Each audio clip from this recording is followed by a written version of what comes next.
Did you know that 90% of our everyday gadgets rely on rotors? So today, we are going to be breaking down the technology of a rotor. So what exactly is a rotor? It's the spinning heart of motors and generators, crucial for creating motion by interacting with magnetic fields. You'll find rotors in everything from your household fan to massive power plants. The sophisticated engineering begins with the rotor's construction. Imagine a core often made of laminated steel designed to cut down on energy losses. Conductors wrapped around this core carry current, creating a magnetic field. When this field meets the stator's magnetic field, bam, you get rotational force. Different types of rotors are tailored for specific tasks, optimizing speed, torque, and control.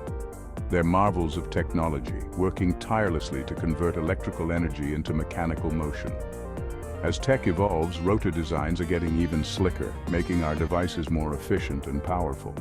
So next time you switch on a gadget, it's highly probable a rotor is making it work. Don't forget to like and subscribe for more tech being reverse engineered.